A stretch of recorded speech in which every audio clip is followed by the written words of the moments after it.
নমস্কার, আমি দেবযানী। দৈনিক স্টেটসম্যান ডিজিটাল.com-এ আপনাদের সকলকে স্বাগত। আর আজ আমার সঙ্গে রয়েছেন আমাদের সকলের প্রিয় অভিনেত্রী অপর্ণা সেন, অর্থাৎ আমাদের সকলের কাছে উনি রিনাদি। রিনাদি, তোমাকে প্রথমেই আমাদের স্টেটসম্যানের পরিবারের তরফ থেকে জানাই স্বাগত। Thank you. যেটা জানতে ইচ্ছে করে, এতখানি জার্নির মধ্যে ইন্টারভিউ একটা আলাদা পার্ট হয়ে গেছে এখন ছবির জন্য। তুমি এই যে এখন ছবির জন্য এত ইন্টারভিউ দিতে হয়, আর তুমি বেশি কথা বলাটাকে পছন্দ করো না, মানে এটা আমি কাজের সুবাদে দেখেছিলাম। কথা বেশিবার বললে তো লোকেদের মানে কারুরই ভালো লাগবে না। আর আমরা যখন ছবি আগে করতাম তখন এই প্রি রিলিজ পাবলিসিটি ব্যাপারটা এত চল ছিল না, কিন্তু তা সত্ত্বেও ছবিগুলো তো মোটামুটি চলতো, মানে বেশ তো ভালোই চলতো, তাই জন্য তো আমাদের কেরিয়ারগুলো তৈরি হলো। কিন্তু এত তো পাবলিসিটি করে কই হতো না। কিন্তু সেই ছবিগুলোর একটা আলাদা মর্যাদা সবসময় থেকে গেছে। তা জানি না, এখনো খুব ভালো ভালো ছবি তৈরি হয়, আবার হয়ও না, অনেক রকমের ছবি হয়, কিন্তু জানি না, মানে পাবলিসিটি বোধহয় আজকের যুগে পাবলিসিটিটা প্রয়োজন, মানে যেহেতু এরকম একটা ডিজিটাল যুগ, লোকের এত, তাছাড়া আমরা যখন ছোটোবেলায় বাণিজ্যিক ছবি করেছি তখন সেখানে এত রকমের বিভিন্ন বিনোদনের মাধ্যমও তো ছিল না, এখন তো কত রকমের হয়ে গেছে। তখন বই পড়া, গিয়ে হলে সিনেমা দেখা, গান বাজনা শোনা, এই তো ছিল। এখন তো কত রকমের হয়ে গেছে, সুতরাং তো তার মধ্যে বেছে নেওয়ার জন্য তাদের কনস্ট্যান্টলি তাদের গিয়ে বলতে হচ্ছে দেখো দেখো এটা দেখো এটাই দেখো। 50টা বছর বোধহয় দাম্পত্যের একটা অন্য মানে দাঁড়ায়, 50 বছর।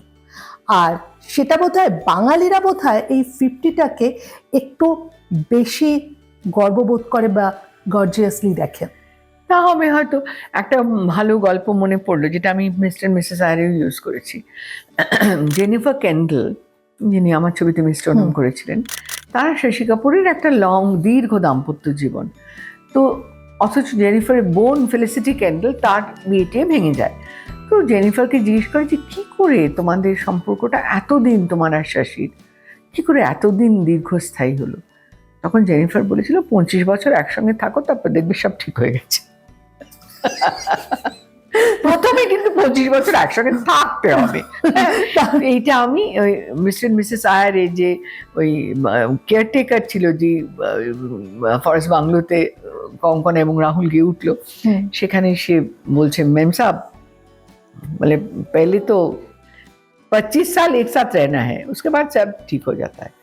তো এই ব্যাপারটা খানিকটা এর মধ্যে খানিকটা সত্যি আছে, ইন দ্য সেন্স যে আগেকার দিনে যখন লোকে বিয়ে করতো, সেটা প্রেম করে বিয়েই হোক আর সম্বন্ধ করে বিয়েই হোক, তখন তারা জানতো যে এটাই আমার, মানে আমার সারা জীবনের জন্য, এটা আমি মানে আমার এই বন্ধনটা সারা জীবনের বন্ধন, অনেকে মনে করো জন্মান্তরের বন্ধন ইত্যাদি। ভাঙার প্রশ্ন উঠতো না, বিয়ে তো হয়ে গেছে, আর ভাঙার প্রশ্ন ওঠে না। তার জন্য অনেক সময় খুব আনহ্যাপি জীবনও যাপন করেছে লোকে, অত্যন্ত দুঃখের জীবন যাপন করেছে, কনস্ট্যান্ট মারামারি, বা ছেলেমেয়েরা তিতিবিরক্ত হয়ে যাচ্ছে। এরকম আমি একজনকে চিনি যে তার বাবা মাকে জোর হস্তে বলেছিল, বাবা তোমরা প্লিজ বিচ্ছিন্ন হও, কারণ আমি নিতে পারছি না রোজকার এই কলহ। এরকম হয় রোজকার একটা, মানে বিরক্তি পরস্পরের, দুজনে দ্বীপের মতন বাস করছে সংসারে, বা মা বাবা মেয়ে, তারা তিনটে আলাদা আলাদা দ্বীপ, এইগুলোও তো হয়েছে। কিন্তু যখন দুটো জীবন একসঙ্গে এসে একই খাতে বইতে আরম্ভ করে, একটা নদীর মতন দুটো ধারা এসে মিশে যায়, তখন আবার সেটা খুব সুন্দরও হতে পারে। সেটা কিন্তু আমি আমার ছোট বোনকে দিয়ে দেখেছি, আমার মেজ বোনকে দিয়ে, সে তার আর তার স্বামীর সম্পর্ক এত সুন্দর।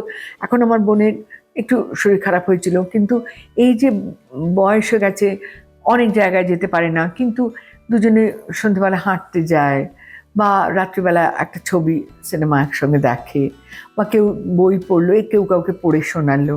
এই যে বন্ধুত্বটা তৈরি হয় না, একটা পারস্পরিক নির্ভরতা, সহানুভূতি, সমবেদনা, স্নেহ, সব মিলিয়ে এটার একটা খুব একটা বড় জায়গাও আছে। যদি সেটা হয়, সে সবসময় হয় না। আজকালকার ছেলেমেয়েরা বিয়ে করতে ভয় পায় এবং তারা কিন্তু বিয়ের পরে খুব বেশি দিন যে একসঙ্গে মানে থাকতেও পারে না। এটা কি মনে হয়? এটার একটা কারণও আছে, কারণ জীবনটাই অন্যরকম হয়ে গেছে। জীবন যুদ্ধ এমন একটা হয়েছে, মানে তুমি দেখো না যে কোনো সামনে কোনো আদর্শ নেই। রাজনীতির দিক থেকে তুমি কোনো নেতা নেত্রী পাবে না যাকে তুমি আদর্শ বলে ধরতে পারো। তোমার চারপাশে খুন, রাহাজানি, ধর্ষণ, সমস্তক্ষণ এইসব হচ্ছে।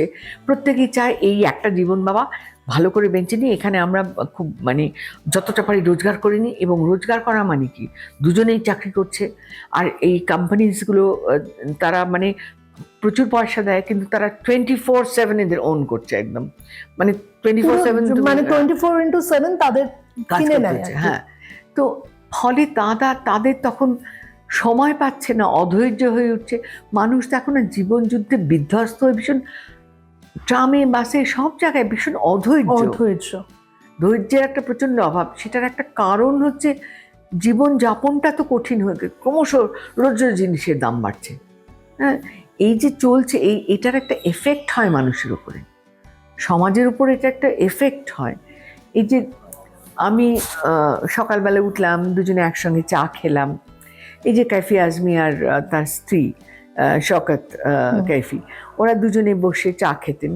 তার উপর খুব সুন্দর একটা কবিতা আছে, চা ঢেলে দেয়া আর চা ধরিয়ে দেয়া। এইটার মধ্যে যে এই চায়ের মধ্যে যে দাম্পত্য, প্রেম, ভালোবাসা, রোজ সকালবেলা চা খাওয়ার মধ্যে সেই সময়টুকু মানুষ কখন দিতে পারছে পরস্পরকে? আচ্ছা, কোথাও কি একটা মনে হয় আজকাল পরস্পরকে সময় না দেওয়াটা এই দৌড় জীবনের, এটা একটা ভীষণভাবে জীবনের ওপর প্রভাব ফেলছে? তাই তো, সেটার কথাই তো বলছিলাম যে প্রভাব তো ফেলছেই। ফলে যখন তা সত্ত্বেও সম্পর্কগুলো স্থায়ী হয়, তখন বুঝতে হবে যে তার মধ্যে একটা খুব গভীর বন্ধুত্ব রয়েছে। সেই বন্ধুত্ব থাকলে তখন সম্পর্ক স্থায়ী হয়। আমরা তো দেখছি, আমি আর কল্যাণ, এই তো কত সময় ও বাইরে থাকছে, আমি আরেকটা জায়গায় থাকছি, ও শান্তিনিকেতনে থাকছে, আমি এখানে কাজ করছি, বা আমরা একসঙ্গে বেড়াতে যাচ্ছি, পাহাড়ে চলে গেলাম একসঙ্গে 2-3 মাস। এই যে অবসরটা একসঙ্গে কাটানো। তাছাড়া ও এখন রিটায়ার্ড, ও হয়তো ক্রিকেট ম্যাচ দেখছে, আমার হয়তো দেখতে ইচ্ছে করছে না, আমি হয়তো অন্য কিছু করছি, কিন্তু মাঝখানে এসে একটুখানি খোঁজ করে গেলাম। বা এই যে তুমি এখন কি বই পড়ছো, আচ্ছা বলো না কি বই পড়ছো, তো তুমি এটা পড়ো, বা তুমি এই ছবিটা দেখেছো, চলো একসঙ্গে দেখি। এই যে একটা পরস্পরের সম্বন্ধে একটা আগ্রহ, বন্ধুত্ব, বা আমাদের কি আজকেই যেমন এলো, এসে সকালবেলা আমি তখন তৈরি হচ্ছি, এসে ঘরে এসে বললো যে দাও একটা জিপসি গান শোনাই, বলে একটা চালিয়ে দিল। তারপরে বলছিল আমাকে কি মিউজিক্যাল ইনস্ট্রুমেন্টস ওখানে ব্যবহার হচ্ছে, তো বাবা ইস্ট আফ্রিকান একটা গান শোনালো। তো এই যে এইগুলোর মধ্যে দিয়ে যে একটা পরস্পরের সঙ্গে রোজকার সাংসারিক কথাবার্তা ছাড়াও একটা যে জীবনের একটা মানে লেনদেন সব কিছুর মধ্যে, সেই বন্ধুত্বটা যখন মানে খুব ছোটবেলায় সেটার থেকে বেশি একটা আগ্রাসী, ভীষণ ভালোবাসা, তার মধ্যে কামনা একটা বড় পার্ট প্লে করে। হ্যাঁ, কিন্তু পরে গিয়ে আস্তে আস্তে বন্ধুত্বটাই মানে স্থায়ী হয়। কিন্তু বাঙালি বরাবর বা তোমার কাছ থেকে যেটা হয়েছে, তুমি এমন একজন মানুষ এবং এমন একজন পথপ্রদর্শক, একটা সময় তুমি মহিলাদের মানে ওপেন করেছো, এবং তোমার কথা যেমন তারা ভীষণভাবে অপর্ণা সেন এটা করতেন, স্টাইল থেকে শুরু করে, স্টাইল আইকন থেকে শুরু করে সমস্ত কিছু, এটা তুমিও জানো যে তারা নকল করেছে বলতে পারো, তারা তোমাকে ফলো করেছে বলতে পারো। তো সেখানে দাঁড়িয়ে আজকে এই প্রথম আমরা অনেকদিন বাদে একটা নতুন জুটি পাচ্ছি। জুটি শব্দটা এখন আর নেই ওইভাবে, কিন্তু তবুও কখনো তুমি বা অঞ্জনদা, মানে সেটা বয়সের কারণেই হোক, এরকম আগে কখনো পরিচালকরা তোমাদের নিয়ে ছবি করবেন ভাবেননি। সো সেখানে এই ছবিটা আমাদের কাছে একটা উপরি পাওনা, মানে থ্যাঙ্কস টু এর জন্য পরম। হ্যাঁ, নিশ্চয়ই থ্যাঙ্কস টু পরম, অবশ্যই। যে আমাদের দুজনকে কাস্ট করেছিল, কিন্তু পরম প্রথম থেকেই বলছিল যে রীনা দিয়ে অঞ্জনদা ছাড়া হবে না। ও প্রথম থেকে সেটা বলছে, এবং আমরা নিজেরাও জানতাম অঞ্জন আর আমিও ছবিটা করতাম না অঞ্জন না করলে, অঞ্জনও ছবিটা করতো না আমি না করলে। কারণ যেখানে দুজন চরিত্র একটা গল্পকে টেনে নিয়ে যাচ্ছে, সেখানে যে একটা পারস্পরিক একটা আন্ডারস্ট্যান্ডিং দরকার, একটা বিশ্বাস, আস্থা, ভরসা, শ্রদ্ধা, পরিচিতি, এইগুলো যে প্রয়োজন, সেইগুলো না থাকলে কিন্তু এটা করা যায় না একসঙ্গে। আমি অঞ্জন এক ধরনের অভিনয় করছে, সেই অভিনয়ের ধারাটা আমার কাছে পরিচিত, আমি তাকে ডিরেক্ট করেছি, আমি জানি ও কীরমভাবে অভিনয় করে, এবং সেই অভিনয়তে আমি রিয়্যাক্ট করব স্বতঃস্ফূর্তভাবে, আবার আমি যেটা করছি তাতে ও স্বতঃস্ফূর্তভাবে রিয়্যাক্ট করবে। কঙ্কন আমাকে বলেছিল, ইরফানের সঙ্গে একটা রোল করেছিল লাভ ইন আ মেট্রো বলে, এত ভালো লেগেছিল যে আমরা ঝগড়া করছি অফিসে দাঁড়িয়ে, করতে করতে হঠাৎ একটা ফাইল তুলে মাটিতে দম করে ফেলে দিল, আমিও দেখলাম ও ফেলেছে, আমিও একটা ফাইল তুলে মাটিতে দম করে ফেলে দিলাম। এটাতে ভীষণ মজার একটা স্বতঃস্ফূর্তভাবে একটা সিনটার একটা প্রাণ পেয়ে যায়, একটা প্রাণ পায়, সবচেয়ে জীবন্ত হয়ে উঠলো, জীবন্ত হয়ে ওঠে সিনটা। সেইটা হওয়ার খুব প্রয়োজন ছিল এই ছবিটাতে, কারণ দুজন মানুষের গল্প, তারাই পুরো ছবিটাকে টেনে নিয়ে যাচ্ছে। সুতরাং সেই ধরনের মানে সমঝোতা না থাকলে অভিনেতা আর সহ অভিনেতার মধ্যে কিন্তু এটা হয় না, হতে পারতো না। পরম একদিকে নিজে যেমন ভালো অভিনেতা, আর সেক্ষেত্রে ওকে আমি ভালো ডিরেক্টর এই জন্য ভীষণভাবে বলি, ও সাবজেক্ট চুজগুলো খুব ভালো থাকে। এর আগেও ওর যে ছবির ধারাগুলো আমরা দেখেছি, ও কিন্তু ভীষণ মানে আধুনিকভাবে সেই ছবিগুলোকে, একদম সমসাময়িক ছবিকে আমাদেরকে প্রেজেন্ট করে আর কি। তোমার ওর সঙ্গে কাজ করে কেমন লাগলো আর কি? আমার ভালো লেগেছিল, আর এর আগে তো পরমের ছবি দেখেছি, কিন্তু তারপরে যখন এটা আনলো, তাও আমি শুধু সেই দুঃখের জন্য আমি যা আনছি তাতেই করবো তা তো নয়, গল্পটা ভালো লেগেছিল। গল্পটার মধ্যে একটা চ্যালেঞ্জ ছিল যে আমরা আমাদের দুজনকে একটা ছবি ক্যারি করতে হবে, তাতে আমার ভীষণ ভালো করে অভিনয় করতে হবে, তা না হলে হবে না, এই চ্যালেঞ্জটা একটা ছিল। এবং উপরি পাওনা হচ্ছে অঞ্জন দত্তর মতো সহ অভিনেতা পাওয়া।